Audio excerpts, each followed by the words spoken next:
It was just after 1 in the morning when I pulled into the driveway of my house in Silver Creek, Colorado, a small town that still felt like it belonged to another decade.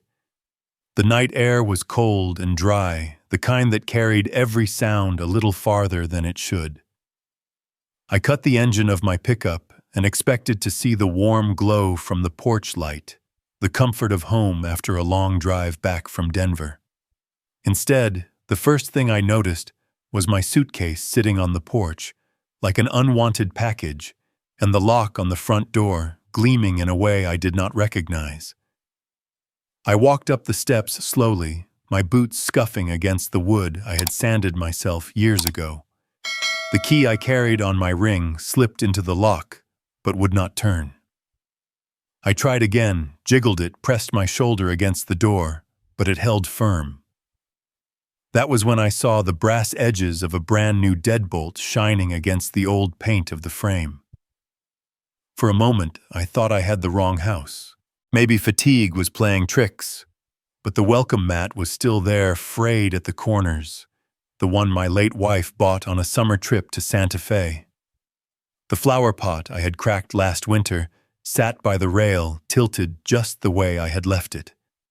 This was my house. And yet the lock said otherwise.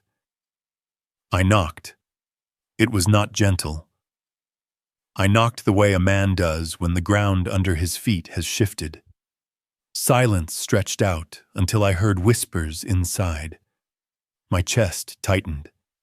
I called out for Emily, my daughter, 35 years old, sharp, ambitious, the girl I once carried on my shoulders through county fairs. Her voice did not answer me. Instead, a thinner, higher voice broke through, trembling and desperate. "Grandpa, please come in." My granddaughter Sophie, 10 years old. Sweet as spring, with a laugh that could clear the dust from the darkest day, I heard her small hands rattling at the knob, the sound of her crying. Then another voice cut across hers, harder, colder. Emily's. Sophie stepped back. "Go upstairs." The knob stilled. I pressed my forehead against the door, felt the wood grain cool against my skin.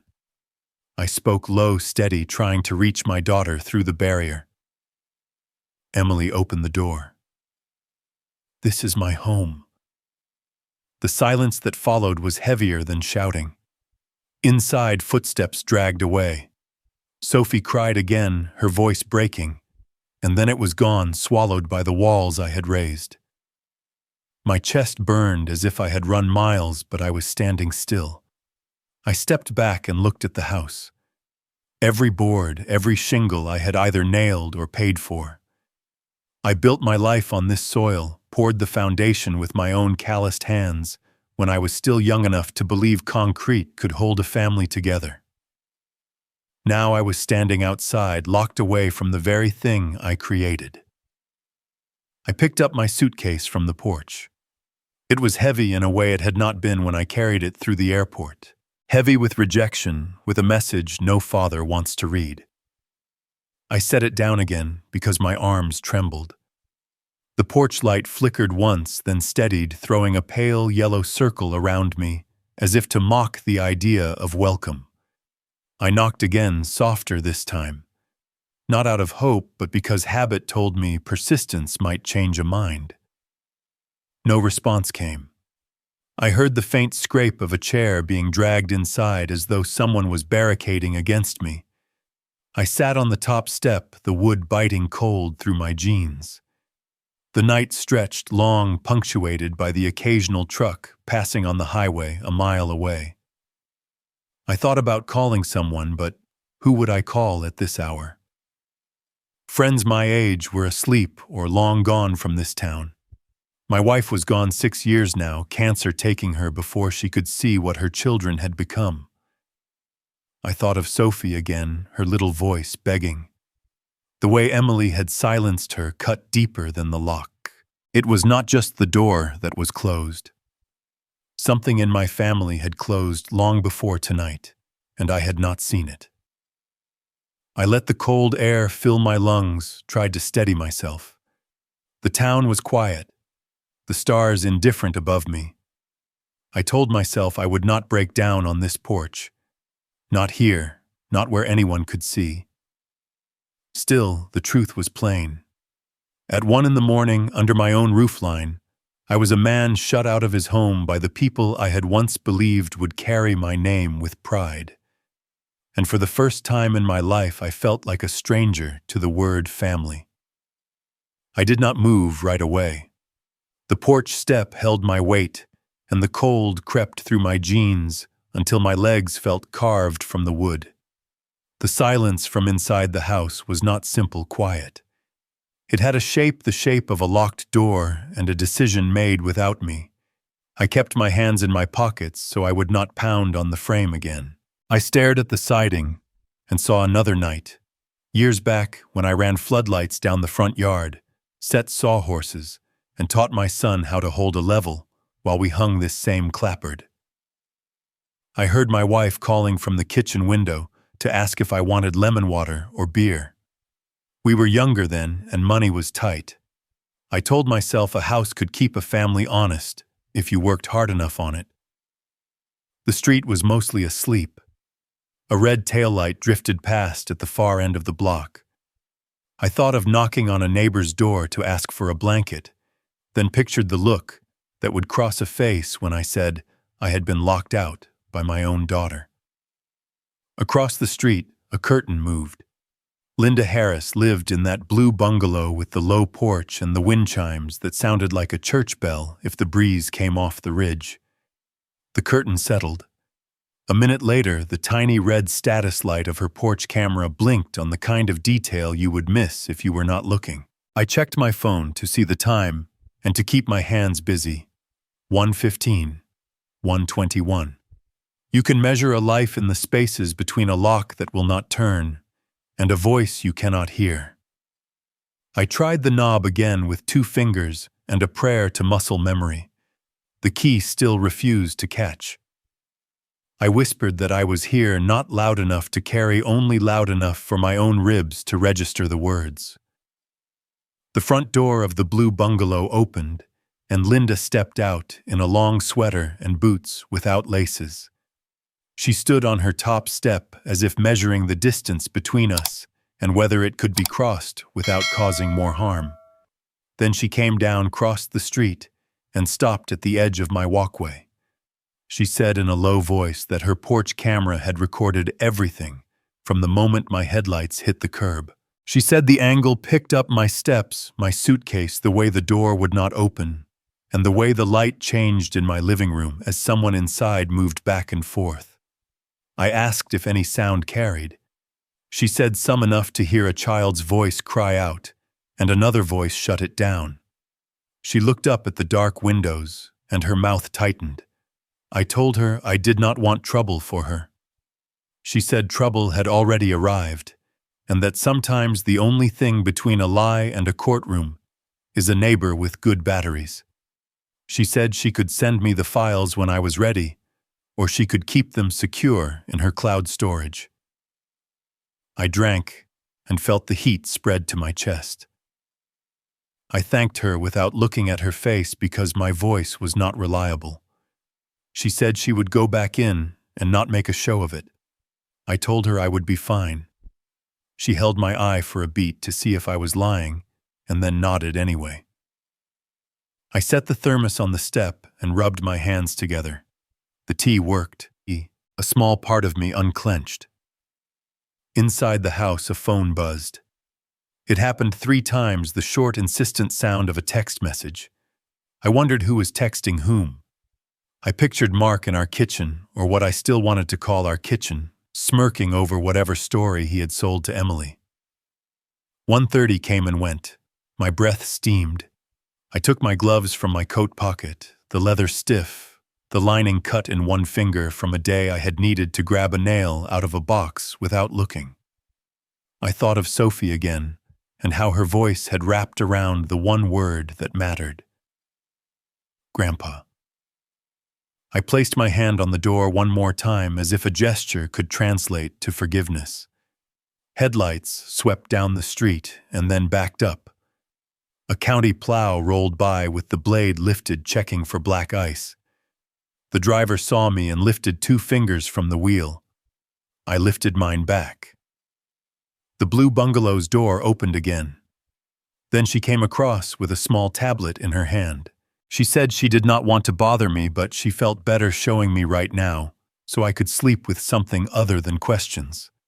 Linda said the files were time-stamped and backed up to a service she paid for after her garage was hit by a delivery truck 2 winters ago, and nobody wanted to admit it. She said she could share them by morning with her lawyer, and with mine if I wanted one. She said she would speak to anyone who asked, and that she did not scare easy. I told her I appreciated her more than she knew.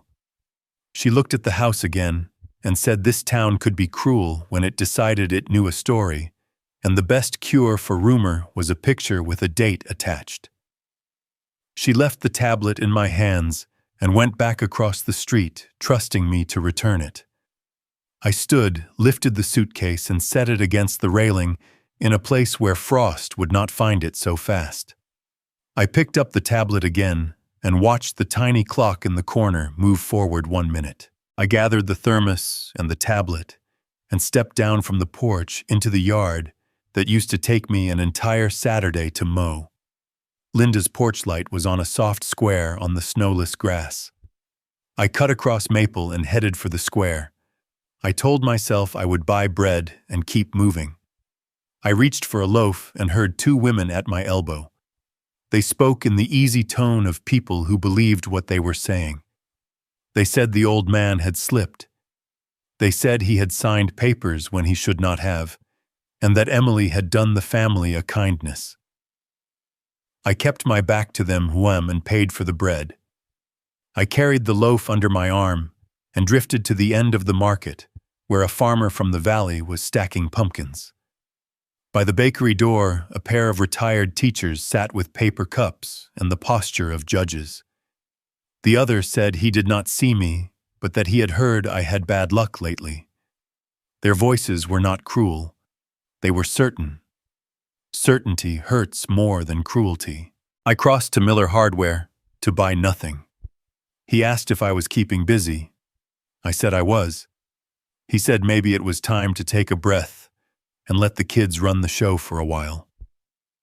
He said it kindly, which made it land harder. I told him I would think about it. I saw my son David by the bronze elk statue, talking with 2 men in reflective vests from the new library project.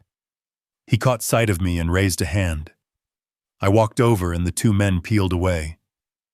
David asked if I had slept. I said a little. He said Emily had reached out to him last night and that she was worried I was under too much stress. He said it might be best if I took a step back for a while until things settled. I looked at his face and saw the boy who used to climb rafters before the roof deck went on all knees and elbows and pried. I told him the lock on my door had been changed and that my suitcase had been left on the porch. He said he had heard there had been confusion and that he would check on it. I told him there was no confusion in metal. A lock either turns or it does not. I asked him if he believed I had lost my mind. He did not answer, not with his mouth. His silence answered for him. I wanted to pull out Linda's tablet and show him the timestamp. I wanted to tell him about Sophie's voice catching like a snag on fabric. Instead, I told him I would handle it. He took a step back, then another, and said he had to get back to the site. I walked away from the bank and turned down Cedar past the barber shop, where the bell on the door rings in the same key it has for 30 years. Inside, 3 men looked up together, then back down at the newspaper. I kept moving. I saw that print the way I see details when I am working a job. People mean well. The world pulls free anyway. At the diner, the scent of bacon and syrup worked on me until I gave in and took a booth. The waitress poured coffee and did not ask if I wanted anything else. 2 men at the counter spoke about me as if I were not there. One said he had seen me arguing with a clerk at the county office.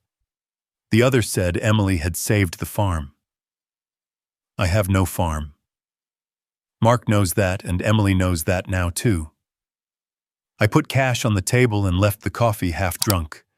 I went to the courthouse steps and stood with my hand on the railing. A young deputy came out, gave me a nod, and asked if I needed help. I said I was getting some air. He looked relieved and went back inside.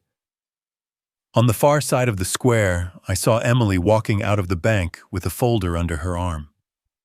She spoke to a woman I recognized from the library foundation and touched her arm the way a person does when she wants her words to stick. The woman's face arranged itself into concern, and then the two of them looked across the street toward me. Emily did not lift her hand. The foundation woman did. I felt heat creep up my neck that had nothing to do with the sun.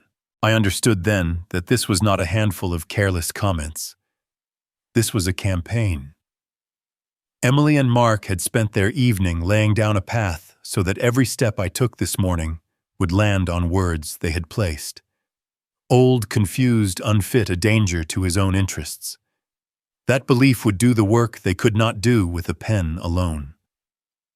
A boy in a leather jacket jogged across the square with a box of donuts. He nearly ran into me and stopped short. He said, "Sorry, sir," and then blurted that he had heard I was moving to assisted living. On the bench near the fountain sat a couple from church who had prayed with my wife the week before she died. The woman met my eye and patted the bench beside her. I sat. She said she had heard things that did not sound like the man she knew. She said the town was small and news traveled like a river after a thaw. She did not tell me to forgive Emily. She did not tell me to fight. She said only that the truth has a way of waiting and then arriving. I thanked them and rose. My legs felt steady and my hands had stopped shaking. The fear that had lapped at my ankles since the lock refused me settled into something colder and more useful. I could feel the way the story would be built against me plank by plank. I could see the places where it would sag. I could picture the nails that would hold it until a better weight found them. I walked the long way home, the bread under my arm getting warm from my side. The patches held. That made me smile a little. At the corner of my own street, I looked down the block and saw my house with the new deadbolt shining like a small medal no one had earned. Linda stood on her porch with her hands wrapped in a towel from the kitchen. She lifted her chin in a question. I lifted mine in an answer. I knew now that I was not fighting a door. I was fighting a voice that had been given to 100 mouths. My daughter had taken the town I had served and fed it a version of me that suited her plans. She had turned neighbors into witnesses for a case not yet filed, and into jurors for a verdict not yet spoken. That understanding settled in my bones heavier than the bread and steadier than the coffee. I stood at the gate and let it anchor me.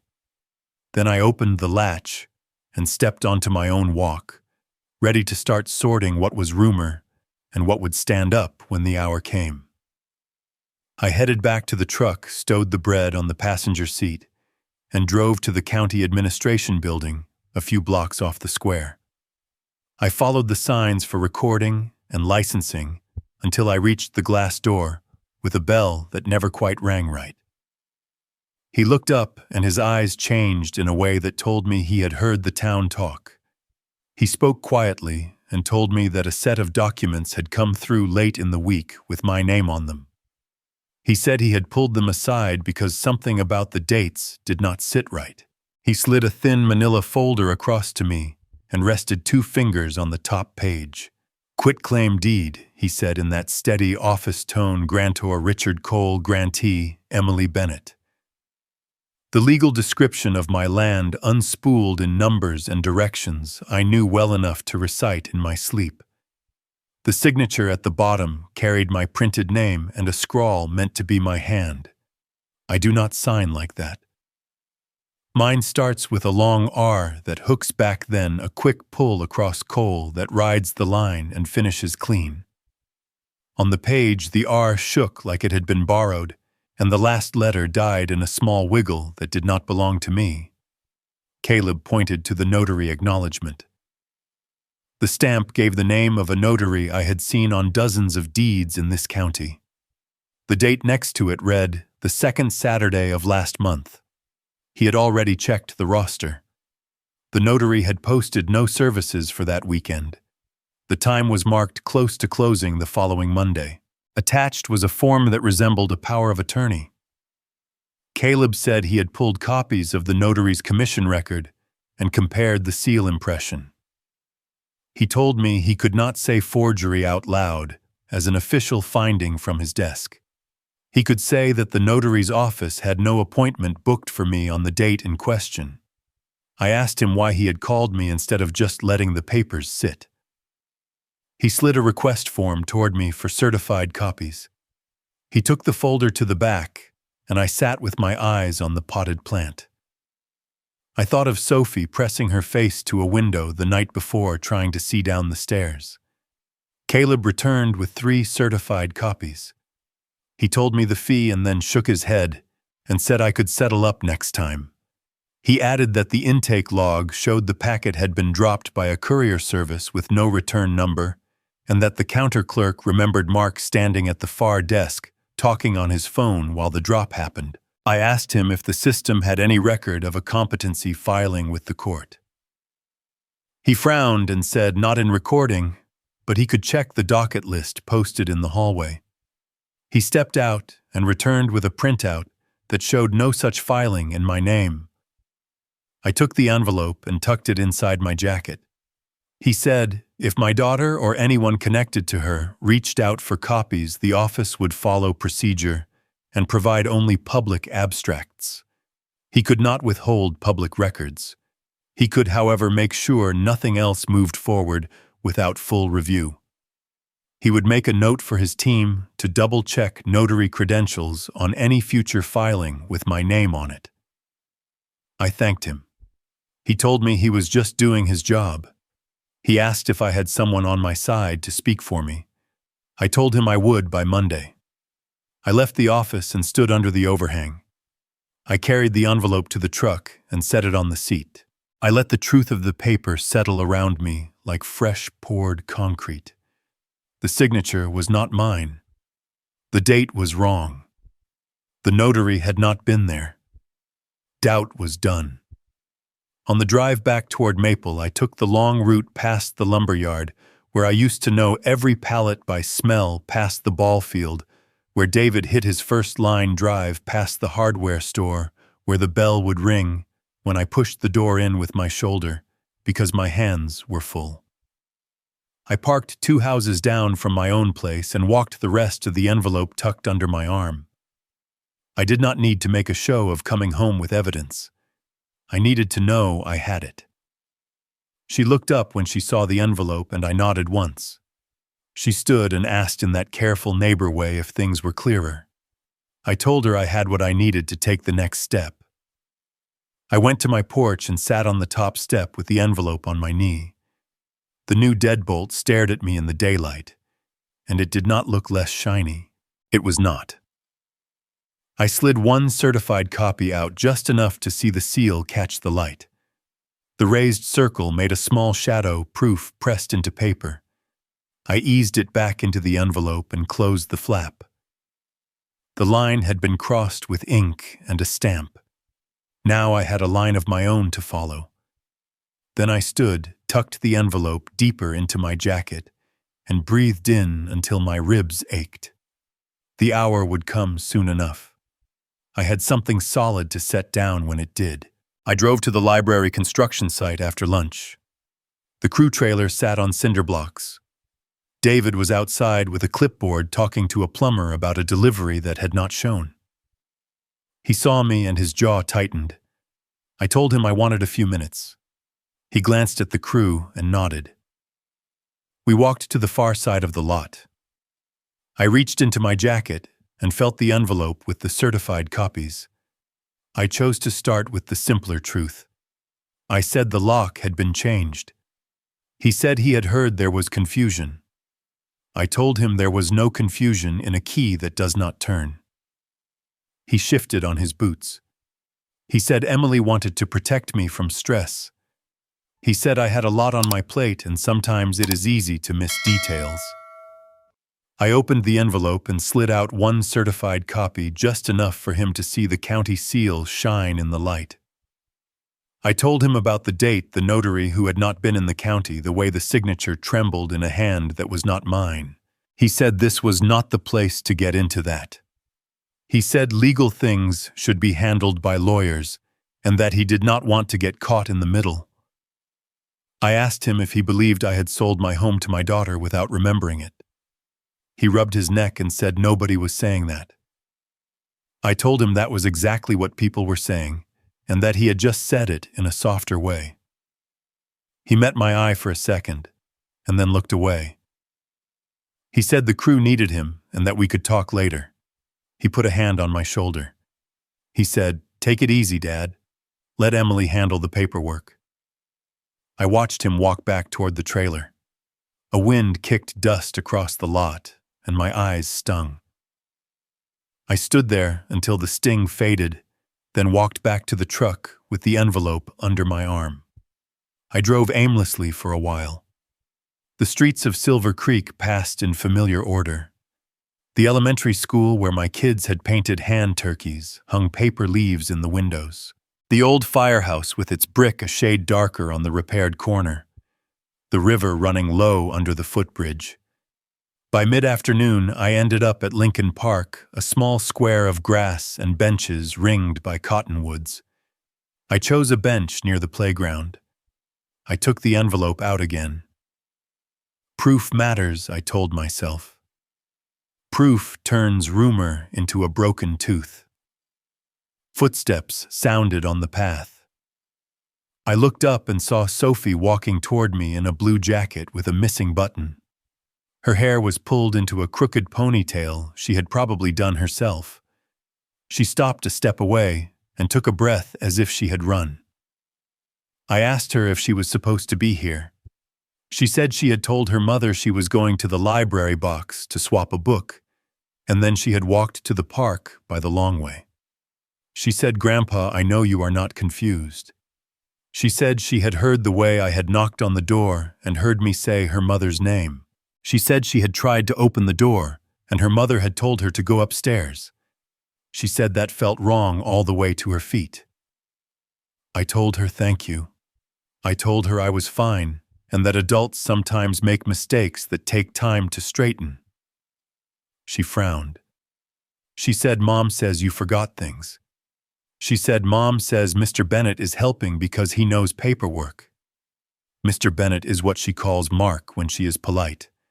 I told her remembering is not the problem here. I told her I had documents that proved I remembered exactly who I am and what I own. She leaned forward, eyes on the envelope. I did not open it. Instead, I asked about school. She told me about a science project with paper rockets, and how hers had gone only half as far as Carter's, but she was not mad about it. She said, "Grandpa, I heard Mom say, you should be in a place where people can help you all day." She said it like she knew the words did not belong to her, and did not know where else to put them. I asked how that made her feel. She said it made her feel like she had swallowed a stone. She said, "I do not want you far away." I told her I was not going anywhere she could not find me. We sat like that for a few minutes, the hush of the park wrapping around us. Then I heard the one voice that could cut that hush in half. Emily was coming down the path with the fast, clipped steps that meant she was furious and afraid at the same time. She called Sophie's name. I felt that name rake across my ribs. Sophie stood up and turned toward her mother. Her eyes flicked to the envelope in my hand before settling on me. She said I had no right to pull Sophie into this. I told her Sophie had found me on her own, and that I had said nothing she would not hear in a courtroom if it came to that. She told Sophie to come with her. Sophie hesitated, then reached for my hand. Her fingers were small and warm and desperate. Emily's voice dropped in a way that had always made my son and daughter snap to attention when they were little. She said Sophie needed to stop listening to me because I was upset and saying things that were not helpful. She said I was making this worse. Sophie started to cry. Emily stepped closer and took her daughter by the wrist, gentle at first, then firmer, when Sophie tried to hold my hand tighter. I stood. I told Emily we were in a public park, and there was nothing happening here that any decent person would object to. She said decent people take responsibility when they are not well. Sophie looked at me with eyes that asked a question I could not answer. Emily told her again not to listen to me. She said it sharp and final. Sophie flinched and then let go of my hand. Emily pulled her close and Sophie pressed her face into her mother's jacket, muffling her sobs. She told me to stop showing up where Sophie could see me, that I was upsetting her, that if I cared, I would step back. I told her I cared enough to stand where I had always stood, on the side of the truth. She did not answer. She started walking, half guiding, half pulling her daughter up the path. Sophie twisted once to look back. She mouthed a word I could not catch and lifted a small hand as if to tug the air between us into a rope. Then she was turned around again, and the blue jacket moved with the motion of Emily's stride. They reached the corner of the path and were gone behind the hedge of lilacs that would not bloom for another month. I stood with the envelope in my hand and the bench behind my knees and the playground quiet, as if it too had decided to hold its breath. A wind moved through the cottonwoods and sent a scatter of dry leaves skittering across the walk. I sat down slowly and placed the envelope on my thigh. The paper felt heavier than it had an hour ago. I told myself to breathe. I told myself to wait. There would be a time to speak where Emily could not shut the door or the path or the town square. For now, the sound of my granddaughter crying hung in the air like a thread I would not cut. I slipped the envelope back into my jacket and leaned forward with my elbows on my knees until the shaking left my hands. I headed for Depot Street, where the tracks run close enough that the whole block hums when a freight rolls through. The Copper Elk sat on the corner with its neon sign dark in the afternoon and a mop bucket just inside the door. I pushed in, and the place smelled like lemon cleaner and old beer and the faint sweetness of spilled whiskey that never quite leaves wood. A country song murmured from a radio behind the bar. Tara Quinn was stacking glasses on a shelf, quick and careful. She saw me in the mirror behind the bottles and went still for half a second. Then she turned. I told her I was there to ask for a few minutes and that I would keep my voice low. She looked toward the back where two men were playing pool without talking. She told me she had to get ready for the dinner crowd. I took a stool near the end, far from the pool table, and set my hands flat. I told her I knew about her history with Mark Bennett. The glass in her hand made a soft sound against the wood. She told me people say plenty of things in this town. I told her I was not there to drag any of that into the light. I told her I was there because my name had been used on papers I did not sign, and on one of those papers her name appeared as a person authorized to manage my property once the transfer was recorded. She did not step closer, but she did not move away. I took the envelope from my jacket and slid one certified copy out just enough that the raised seal showed. I did not shove it at her. I let it rest on the bar between us. For a long breath, she did nothing. Then she reached out and pulled the copy toward her. She read in small bites, mouth tightening, throat working. Her finger stopped under a line that named a successor manager in the event of my incapacity, and there was her name printed clean as daylight. She said she had never agreed to that. She said if her name was on anything, Mark had put it there. I told her the copy in her hand had seen a counter. It had been recorded. It carried a date that did not match the notary log. She said he had told her once that if she opened her mouth about anything he had put in motion, her bar would be empty by Friday, and no distributor would return her calls. I told her I believed that too. I told her I had a neighbor with a camera and a county clerk with a straight spine. I told her I would bring an attorney into this, and that the papers in her hand were the start of a path we were going to walk, whether we liked it or not. I told her I was not here to judge what she had done with her life. I was here because I needed the truth from someone who saw how Mark operated close up. She asked me why Emily would sign something like that. I told her I did not know what Emily thought she was signing, or if she had convinced herself that this was good business. She said she had ended things with Mark months ago, that he kept circling back with promises of a stake in something solid that would put her ahead for once. She said she had told him no, and he had smiled and told her no was a word he respected, as long as it did not get in the way. I asked her if he had ever asked her to meet any notary in town. She shook her head and said he did not ask, he would simply walk in and lean on the bar and say he had it handled. She said he had told her he could make a few calls and the late crowd would find somewhere else to drink if she acted difficult. I slid the copy closer again and tapped the line with her name. I told her this line was a handle. With it, we could pull the whole thing into view. Without it, it was only my word against a pretty story told in the square. I told her if she spoke, she would not be alone.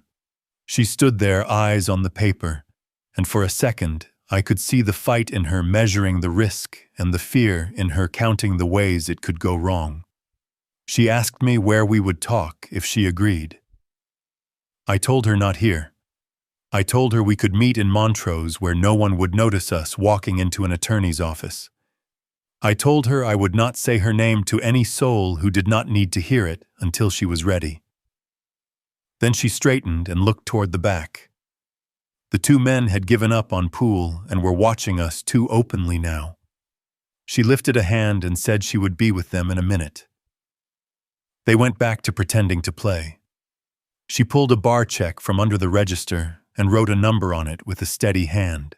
She said I should text her a time and a place, and that if I sent anything traceable to Mark, she would walk this copy to the trash. I told her I would not do that. I asked if Mark had threatened her directly. She said he had not raised a hand, that he prefers to work with other people's hands. She said that he had told her once that a rumor in Silver Creek worked like a match in dry grass. I gathered the copy and the check and tucked them back into the envelope. I told her I would call a lawyer I trusted by evening and that I would arrange a meeting by Monday. I told her there would be someone in the room who knew exactly what to do with a forged seal and a line that named her without her consent. She said she would do it if I could help keep her bar open through the storm. She said she needed to know there was a way to stand up without losing every table to fear. I told her that was a fair ask and that I would do what I could. A freight rolled by then. The whole building shook just a little, and the glasses on the shelf touched rims and chimed. Then she squared her shoulders and said she would testify about what she knew and about how her name had been used without her signature, and that she would do it in a room where Mark could not steer the conversation. She added that she wanted a ride to Montrose that did not start at her front door. I said yes to all of it. I put cash on the bar for a sandwich I did not order and told her to call me if anything felt wrong before Monday. She said she would lock the back door early if faces she did not like started showing up. Outside, the afternoon light was the color of old brass, and the smell from the tracks had a sharp edge. I stood for a second with the envelope under my arm and the bar check warm in my palm.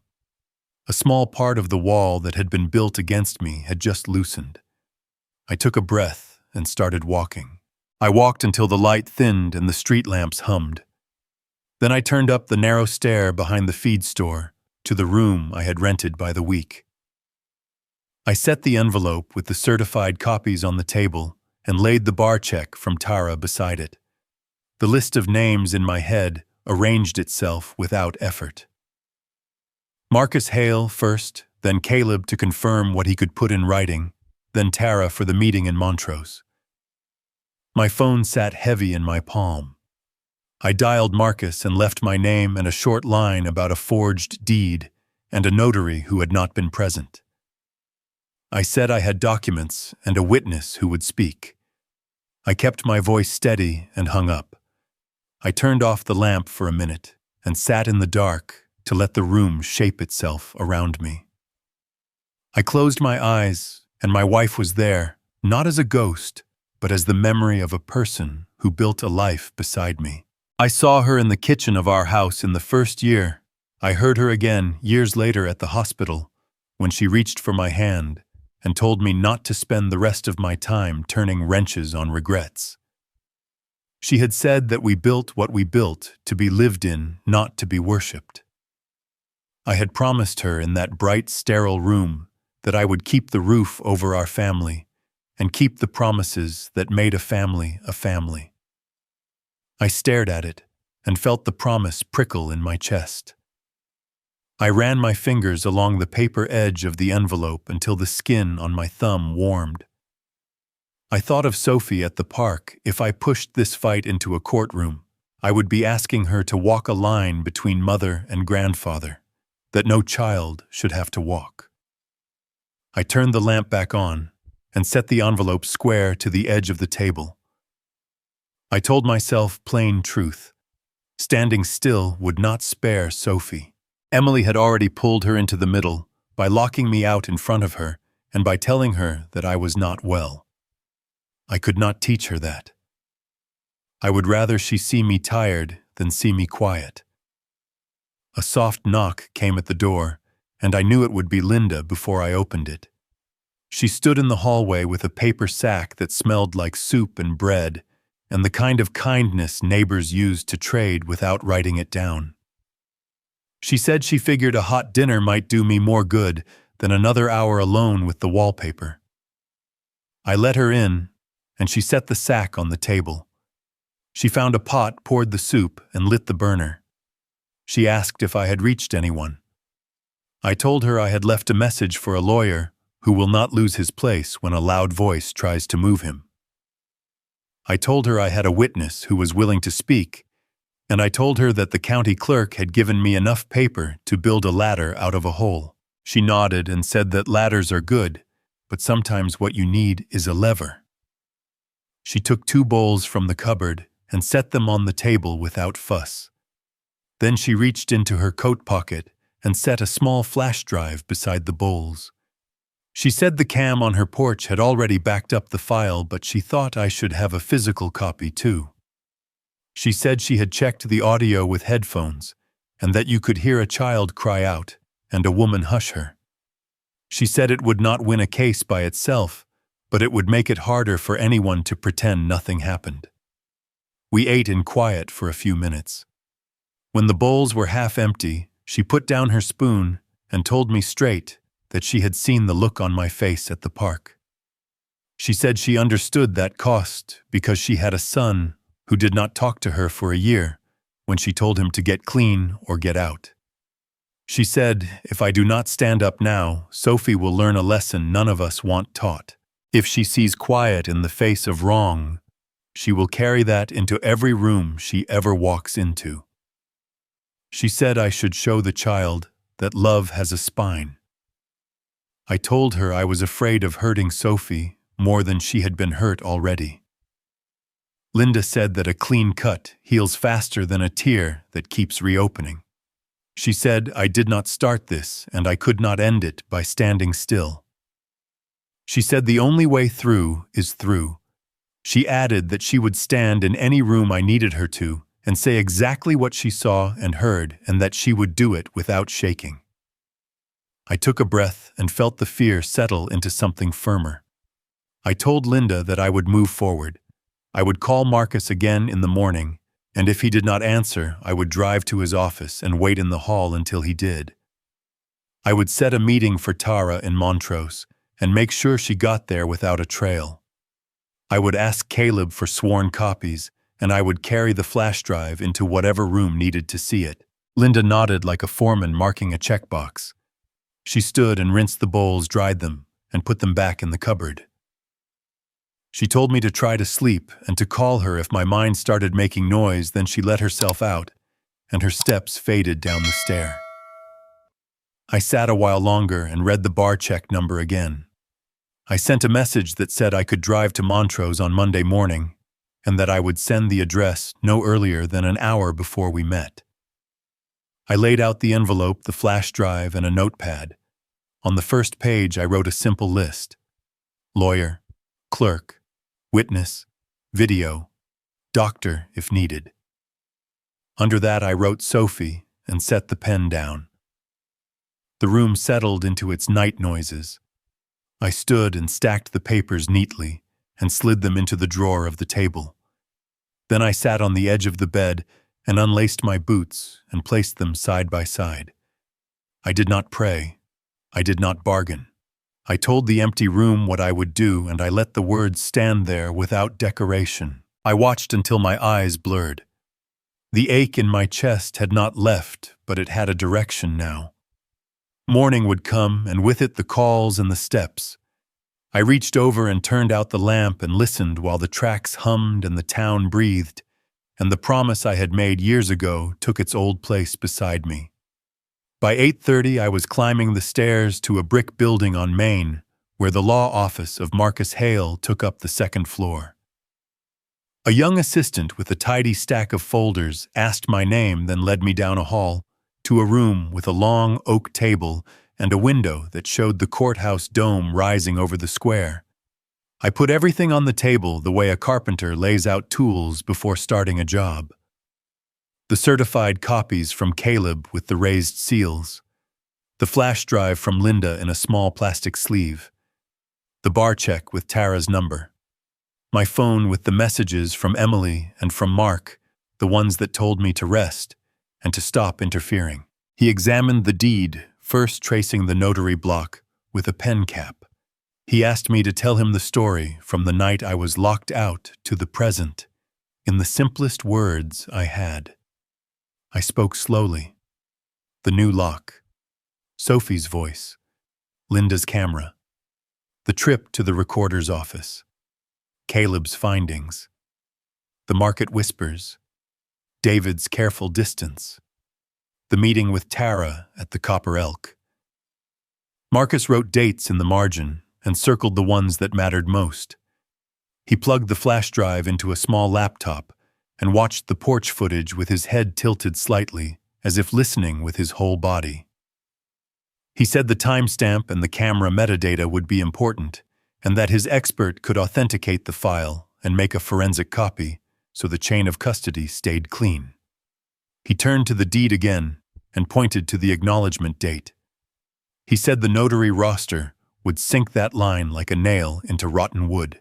He said Caleb's memory of the courier and of Mark hovering nearby would not be used unless it was sworn, but that the office log and the notary absence would do most of the lifting. He said the power of attorney attachment, with the same ink and the same hand pretending at my signature, was a gift. We would file a petition to void the recorded deed and any related instruments on grounds of fraud. We would request a temporary restraining order to prevent further transfers or encumbrances. We would file a notice on the property so that any potential buyer would see the dispute and think twice. We would request phone records and message logs by subpoena to show the pattern of pressure and isolation, and we would include my texts where Emily insisted I step back and where Mark suggested I was not fit to handle decisions. He said the law in this state recognizes financial exploitation of an older adult as a crime, and that the facts I brought fit the statute like a glove. He said we could make a report to the sheriff and to the district attorney, and that the civil case would move on its own rails while the criminal side considered charges. He looked me in the eye and asked if I was ready for that weight. I said I was ready for the truth to stand up.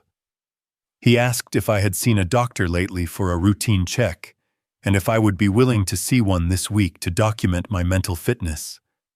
I said I would go. He called in his assistant and dictated a task list. Request notarized certification from the recorder for the deed and attached power of attorney. Draft petition and temporary restraining order. Prepare affidavits for Linda and for Caleb. Schedule a secure meeting for the witness from the bar. Contact the Notary Commission Office for the training schedule that placed the notary out of county on the date in question. Marcus leaned back and studied me for a long beat. He said he would handle the filings and the calls, and that he would call me only when he needed signatures or when there was movement.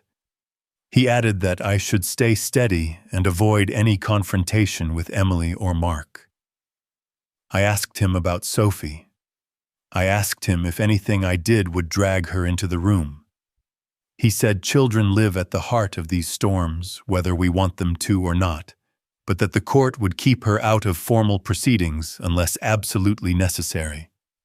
He said there are orders that can protect minors from being used as leverage. He told me to keep my own contact with her gentle and rare for now, and to record any attempt to restrict me beyond what is reasonable. I signed engagement papers. He gave me a card with a number that rings through after hours and told me to call if anything felt off. He said his investigator would reach out to Linda to retrieve the original data card from her camera so they could mirror it and preserve the original in a sealed bag. He said his investigator would also walk through the timeline with me again to map every minute from the first knock to the visit to the recorder's office. I stepped into the hall. I walked a few blocks to clear my head, then went up the back stair to my rented room. I reached for my key and saw it before the key touched the lock. A plain envelope rested on the floor against my door. No stamp, no address. I set it on the table, stared at it a second, then slid a butter knife under the flap and lifted it clean. Inside lay a single sheet of copier paper folded once. I unfolded it and read 9 words written in block letters that tried to look calm. I took a photo of the envelope and the note front and back, making sure to catch the way the fold lay and the smudge at the corner. I called Marcus and left a message that a note had been delivered under my door and that I had bagged it and would bring it to his office or to the sheriff as he advised. I stood at the window and looked out over the tracks to the edge of town where the hills start. A freight horn sounded far off and the rails began to hum. The phone buzzed. Marcus said to hold the bagged envelope and to meet his investigator at his office at 4. He said not to contact anyone about the note except him. He said he would make the report to the sheriff himself after he had the original in his hands. I told him I understood and that I would be there. I set an alarm for mid-afternoon, then pulled a chair up to the table and reviewed the list I had written the night before. Lawyer, clerk, witness, video, doctor. I added sheriff to the bottom and drew a box around it. I set the pen down and stepped into the hall for air, then took the stairs 2 at a time and walked into the day. The petition drafts Marcus had promised were not yet filed, but word travels ahead of paper in a town like ours. I crossed to the farmer's market because that is what I do on Saturdays and because I wanted to make a simple purchase with my own hands. I picked up 2 apples and paid. He said that was a thank you for the years I bought lumber from his brother. I said I appreciated it and stepped aside. They said I was suing my own children because I could not stand the idea of letting go. They said I had always been stubborn and that this was proof. One of them said she heard I had sold the land and then changed my mind and now wanted it back. A man answered that money makes good people do crooked things. I moved past them and came up on the coffee table. The girl pouring handed me a cup, and without meeting my eyes told me no charge. I set cash in the tip jar anyway, and thanked her. Across the square, the church bake sale had a line. A moment later, a man from the school board took up a loud voice and said, "There are seasons for every man, and that sometimes the kindest thing a child can do is to take the keys." On the bench by the fountain sat a widow who had brought casseroles to my house after my wife died. I sat. She said she believed a man who carries weight that way probably knows the difference between stubbornness and backbone. A younger couple walked by with a stroller and a small dog on a leash. The man said under his breath that he would never take his own father to court, no matter what. The woman told him not to talk that way in public. He shrugged and said the whole town already knew. At the market exit, I almost ran into Mark. He did not say for whose best.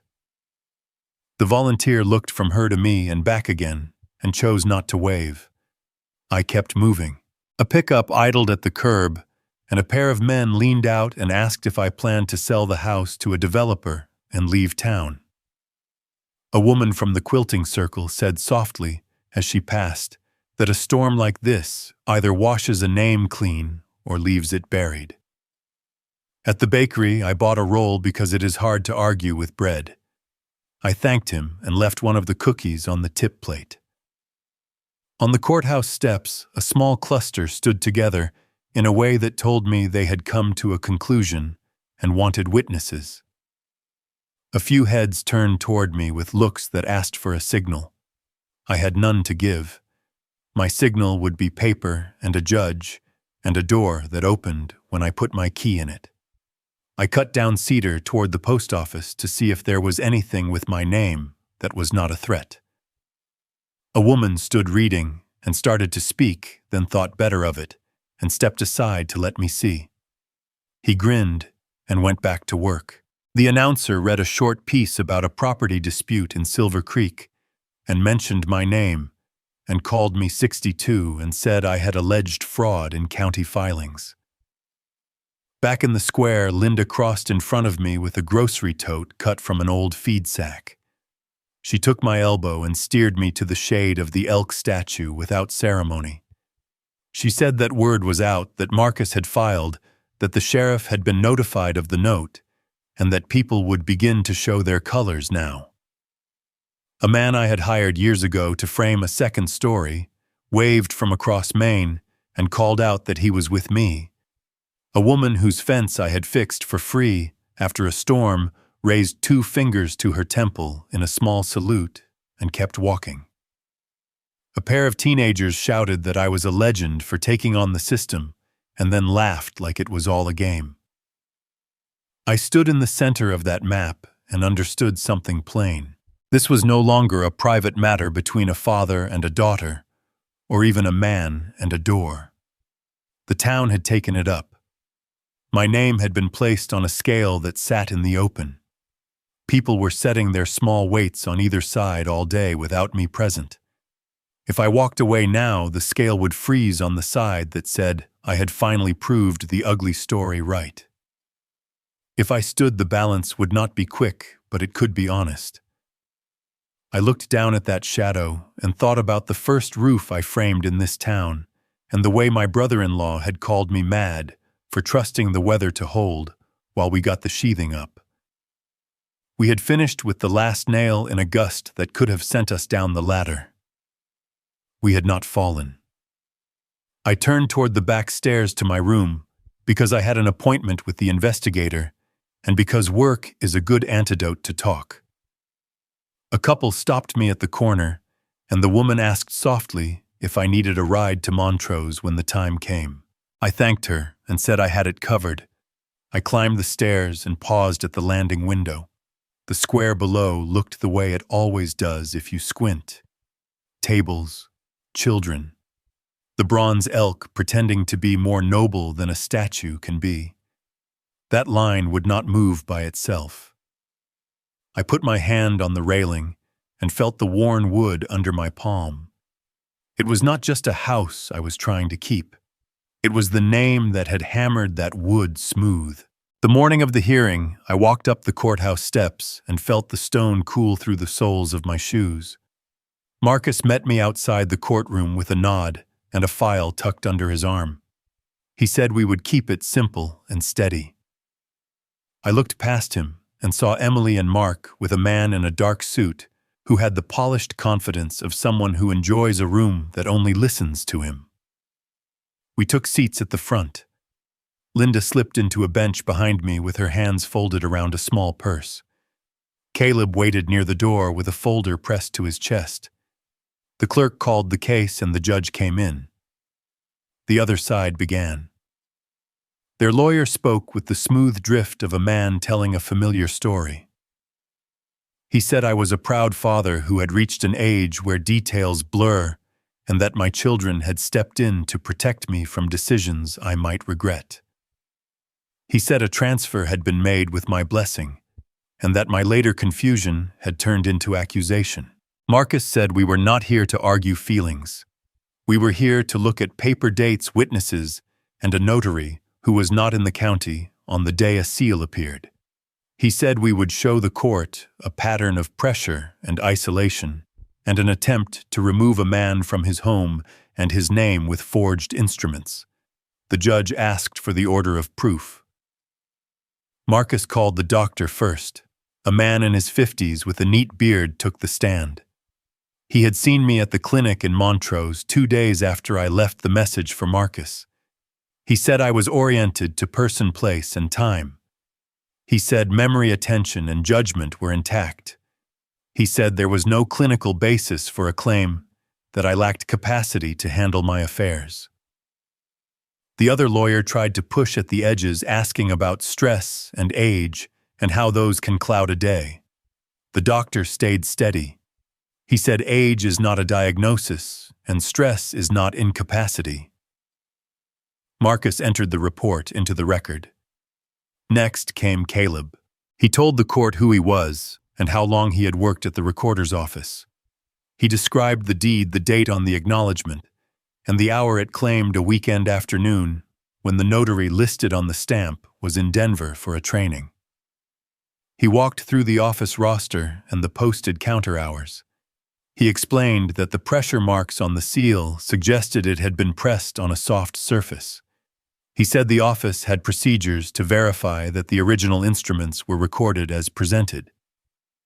The other lawyer asked him if mistakes happen. Caleb said they do, and that is why we check. Marcus cued the porch video next. I watched myself pull into the drive and climb the steps. The judge leaned forward and asked for the timestamp and the camera model. Marcus answered that an expert would authenticate the file and that for now the content was offered to show circumstance. Then Marcus called Tara. She took the oath and sat. Marcus asked her how she knew Mark. She answered without embroidery. She said he had been in her bar and in her life, and that he had promised her a stake in something he called a smart move. She said she had declined and that her name had appeared in a document connected to my property without her signature or consent. Marcus placed the copy with her name visible. She confirmed the line where her name sat as successor manager. She said she had never agreed to act for me. The other lawyer rose with polite skepticism and tried to turn her into a scorned woman looking for a stage. He asked about her finances, about her relationship choices, about the nights when the Copper Elk stayed open too late. She answered with plain facts. Yes to the lean months. Yes to one poor choice and the end of it. No to any knowledge of paperwork. She held her ground, and after a few more soft traps, he let her step down. Marcus called me. I told the court about the night the lock would not turn. I told it the way I had written the timeline, clean steps laid down across a span. The judge asked me if I had spoken to Emily about the transfer before that weekend. I said no. The other lawyer asked me if I remembered the exact dates when I had signed for my last refinance years ago. I said I kept records because work teaches you to, and that my signature had not changed its shape between then and now. He asked if I might have signed something did not read. I said no. He asked how old I was. I answered 62. He let the number sit there as if it were an argument. The judge did not lean toward it. Then he called David. My son took the oath and sat. Marcus asked him simple questions: where he worked, how often he had seen me this year, whether he had observed me confused. David's voice was even. He said he had seen me often. He said I had not been confused. He said I had handled my own bills and made plans without help. Marcus asked him whether anyone had approached him with a story about my capacity. He glanced toward Emily and then toward me. He said Emily had told him I was tired and missing details. He said he had believed her because she is his sister and because he wanted to avoid a fight. Marcus asked him what he believed now. David looked at me full on for the first time in weeks. He said that his father is a capable man. He said that he was wrong to doubt me and wrong to look away when the lock changed. He said he should have stood next to me on the porch that night. He said he could not be part of a lie by keeping quiet. The other lawyer asked if this change of heart came from pressure. David said it came from looking at paper and listening to himself. He said he had seen the deed and the date that did not line up with a notary who was not here. He said he had watched the porch video and heard his niece cry. He said that a man knows a straight cut when he sees it.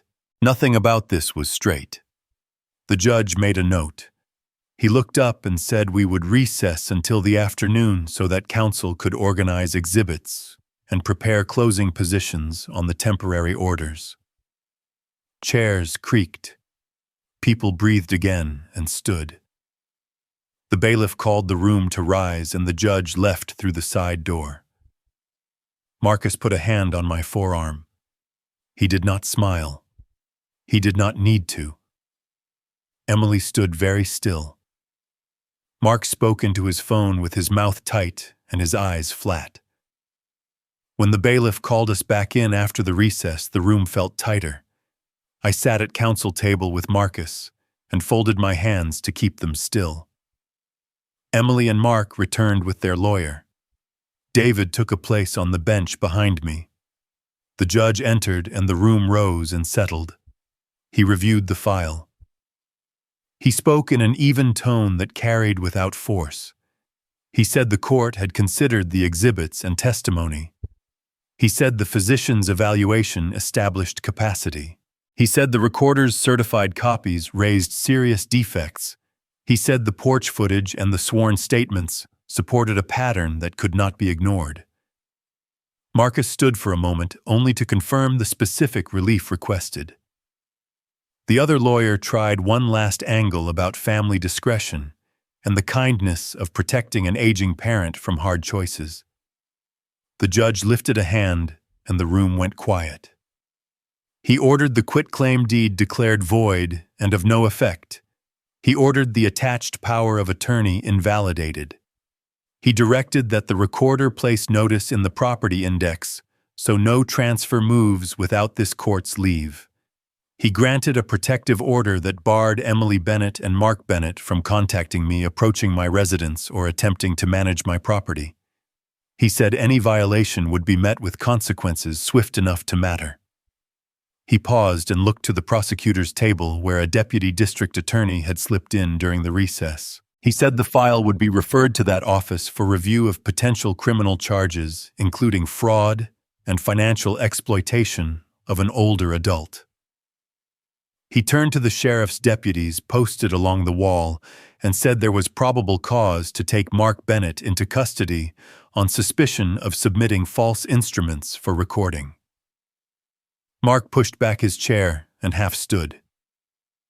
His lawyer touched his sleeve. Mark said something under his breath, a protest shaped like a smirk. The deputies moved with the quiet speed of people who do not miss. One took his arm, the other took his hands. Emily did not speak. She stared at the table and then at the cuffs and then at the judge. Her lawyer whispered and slid a paper toward her. She signed nothing. Then the look hardened and fell away. The clerk read out the terms of the order for the record. No contact means no calls, no messages through others, no sudden visits to a sidewalk where I might be standing. The judge asked if there was anything further needed on the temporary restraining order. Marcus requested that the order include Linda Harris and Tara Quinn as protected witnesses for purposes of harassment. The judge agreed, and the clerk added the names. The other lawyer objected on principle and sat down. We rose and the judge left. The deputies guided Mark to the side door. The door shut behind him. Emily gathered her bag and straightened the folder she had not opened. She said nothing as she walked out with her attorney. Linda touched my shoulder and said we were going to breathe now. Caleb shook my hand and said the office would process the notice by the hour. Marcus sat back down and let out a breath he had been holding. He spoke quietly and said this was the footing we needed. He said the civil footing would keep the structure standing while the criminal side did its work. He said we would not get careless. He told me to go home and find the places that still needed a hand. He would call me with the written order when the clerk filed it. We stepped into the hall and the sound changed again. Footsteps, low talk, the courthouse bell marking the hour. A few people looked at me and then away. David came up beside me and did not speak. He did not have to. The set of his jaw had shifted from caution to something I recognized from years ago on a job site when a beam needed 2 men. Down the corridor near the double doors to the steps, I saw a small figure in a blue jacket. Sophie stood with her eyes wide and wet. Beside her was Linda's friend from church, a woman who often watched children during choir practice. She gave a tiny nod as if to ask permission to let the child run. I opened my hands without thinking. Sophie did not run. She moved until she reached me. She pressed her face into my chest, and I felt the small shudders of a cry that had been trying to stay quiet. She asked in a voice I could feel more than hear if I was going to have to leave again. I bent to her and told her that the judge had said I would sleep under my own roof. I told her we were going home. David stood a step away and his eyes shone. He put his hand on Sophie's shoulder and then took it away, unsure of his place in that moment. Linda came up and handed me a tissue. Marcus smiled a small, tired smile and said he would see us soon. We walked to the top of the courthouse steps together. The square below looked washed. News moved ahead of us again, but this time it carried the weight of an order on paper. People paused and then returned to their errands. At the curb, a patrol car idled. The deputy inside spoke into his radio, then looked over with a nod. Another car pulled away from the side door, where the jail entrance sits. I knew Mark was in the back seat. Emily stood across the street near the elk statue, half-turned, as if her feet and her head disagreed about direction. For a long second, she looked like she might cross. Then she pivoted toward the alley and was gone into shadow. The protective order would follow her. I did not feel triumph. I felt the steadying weight of a beam set correctly after sagging too long. Sophie slid her hand into mine. She asked again, softer, if the house was truly ours. I told her it had always been ours, and that a piece of paper had tried to say otherwise. I told her the right paper had spoken now. She nodded. We reached the truck and I opened the passenger side for her. David leaned in and said he would swing by later, that he had some things to take care of at the site and a conversation to start that he should have started weeks ago. I told him I would be at the house. He squeezed my shoulder and walked toward his own car. Linda stood on the sidewalk and lifted a hand. She said she would bring soup. I told her she had already lit more than one. I settled behind the wheel and looked up at the courthouse dome. The paperwork would follow. The calls would come. The town would talk. The law would keep moving. I turned the key and the engine caught clean. As we pulled from the curb, I glanced in the mirror at the side door. The deputies came out and spoke to each other, and the door shut. A memory rose of the first time I set a door plumb, and the simple satisfaction of seeing it close true. Sophie leaned against me and asked if we could stop for bread. I said we could. We rolled down Main past the people who had watched and guessed and chosen, and would keep doing all three. The square slid by. I turned toward Maple and the road home. We crossed the bridge over the creek, and the elm tops on Maple swayed like they were exhaling too. At the curb, I eased the truck beside the porch and killed the engine. I stepped out and opened the passenger side for Sophie. I unlocked the door. Inside, the quiet did not feel empty. Sophie walked from room to room, touching the edge of the counter, the back of the couch, the door frame where her growth marks climbed in pencil from kindergarten to last spring. I carried in a small bag from the truck. Linda had left soup in the fridge with a note folded in half, just her tidy cursive, and a heart under the word home that looked like something a friend would write in a cookbook margin. I put the soup on to warm and sliced the bread.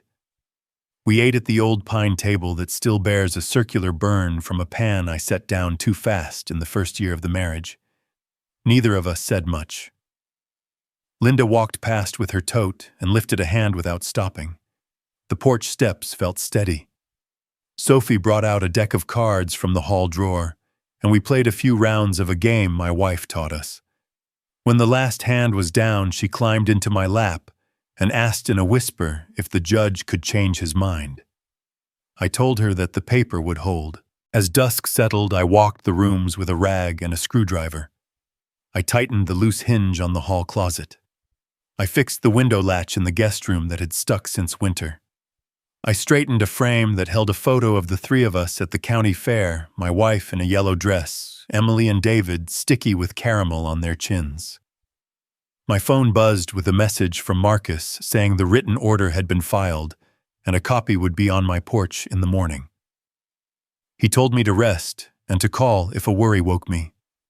Another message came from David. He wrote that he was proud of me and that he was ready to help put the pieces where they belong. He said he would talk to his sister without anger and without pretending. I sat with that for a minute, not relief exactly, but a sense that the load had shifted and two hands now held what one had been bracing. Sophie dragged her blanket to the living room and made a nest on the couch.